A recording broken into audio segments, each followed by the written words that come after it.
Imagine só a cena. 16 de abril de 1947, uma cidade portuária comum, um dia que tinha tudo para ser normal. Mas aí uma catástrofe inimaginável acontece. E não foi uma bomba, foi um simples erro. Esse foi o dia em que o oceano literalmente pareceu pegar fogo. E o mistério central dessa história toda é de explodir a cabeça. Pensa bem, como é que um navio de 7.000 toneladas simplesmente desaparece? E a única coisa que sobra é a âncora dele, cravada no chão a quase 3 quilômetros de distância. É quase inacreditável, né? E que âncora, hein? A gente está falando de uma peça de aço maciço de 2 toneladas. Ela foi arremessada como se fosse um brinquedinho de plástico. Isso já dá uma pequena noção da força absurda da explosão que a gente está prestes a entender. Ok, vamos mergulhar nessa história. Tudo começa com o navio que está no centro de tudo, o SS Grand Camp. E a carga dele... a carga parecia a coisa mais inofensiva do mundo, destinada a ajudar a reconstruir uma Europa que tinha acabado de sair da guerra. E que carga era essa? Nitrato de amônio, um composto químico, sabe, cheio de nitrogênio, que era visto como um verdadeiro milagre para a agricultura. Basicamente, era fertilizante para ajudar as plantações da Europa a crescerem de novo. Só que aí está o perigo, a dualidade dessa substância. De um lado, um fertilizante milagroso que ajuda a alimentar o mundo. Mas do outro, um oxidante poderosíssimo. Isso significa que, nas condições erradas, ele libera uma energia violenta, explosiva. É exatamente essa tensão no coração da nossa história. E para piorar, em 1947, os padrões de segurança eram, praticamente não existiam.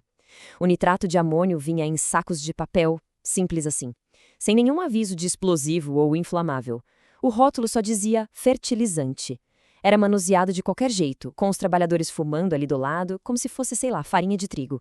E isso tudo nos leva a um momento crítico, o momento em que um pequeno incêndio é visto lá no porão do navio e uma sequência de decisões terríveis começa. O capitão Charles de Gaulibaud usou uma lógica que na época parecia fazer sentido. Primeiro, conter o fogo no porão. Segundo, e muito importante para ele, não estragar a carga milionária jogando água. Terceiro, e essa foi a decisão fatal, injetar vapor para abafar as chamas. Era um procedimento bem comum naqueles tempos. Só que aqui vem a parte da química que muda tudo. O nitrato de amônio não precisa de oxigênio de fora para queimar. Não, ele já tem o próprio oxigênio na sua molécula. Uma informação crucial que, tragicamente, o capitão e a tripulação não faziam a menor ideia. Então, o que aconteceu foi o seguinte. Ele não abafou fogo nenhum. O que ele fez foi criar uma gigantesca panela de pressão química. Ao injetar vapor quente num lugar fechado e cheio daquele material, ele literalmente cozinhou a bomba. Ele preparou o explosivo. Agora vamos para a manhã da detonação. A cena no porto era bizarra, até bonita, de um jeito mortal. Uma reação química pavorosa estava acontecendo bem ali, à vista de todos. A contagem regressiva foi assustadora. 8 da manhã, a primeira fumaça. 8h30, uma fumaça laranja, bem brilhante, começou a atrair uma multidão de curiosos. Mal sabiam eles que aquilo era dióxido de nitrogênio. 9 horas, o casco de aço do navio começou a inchar, a ranger, e às 9h12, o SS Grand Camp explodiu. Para se ter uma ideia do tamanho do estrago, a explosão foi de mais ou menos 2 quilotons. Isso dá uns 15% da força da bomba de Hiroshima. A diferença brutal é que essa energia toda foi concentrada no nível do solo, o que tornou tudo muito mais devastador para a cidade. E a devastação foi instantânea. Uma bola de fogo que subiu 600 metros. As pessoas que estavam assistindo, os bombeiros, simplesmente vaporizaram. 2 aviões de passeio que estavam no céu foram derrubados. Uma onda gigante invadiu as ruas. E a fábrica da Monsanto, que ficava ali do lado, foi completamente destruída.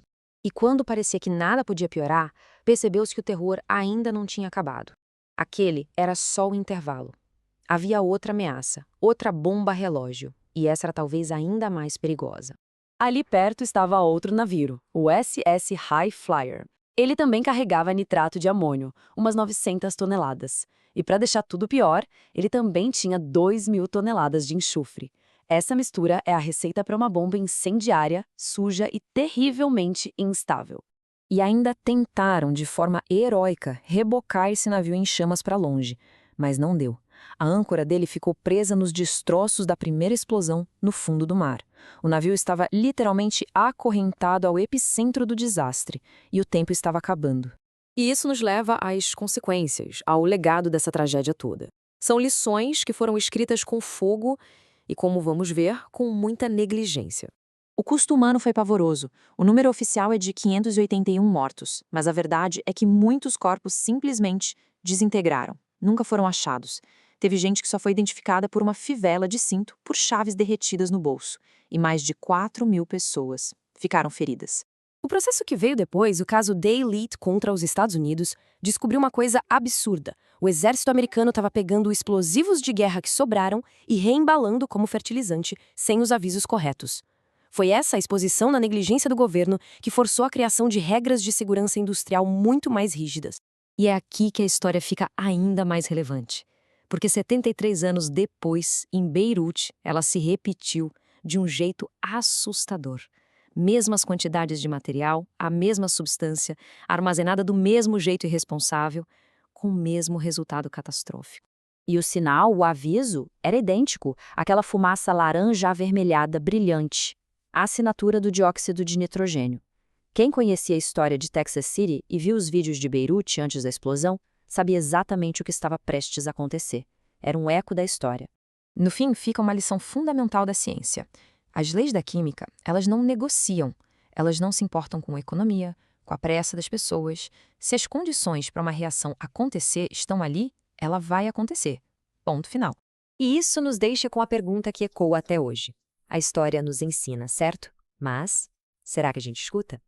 Fica aí a reflexão sobre a importância de olhar para o passado para não repetir os mesmos erros trágicos no futuro.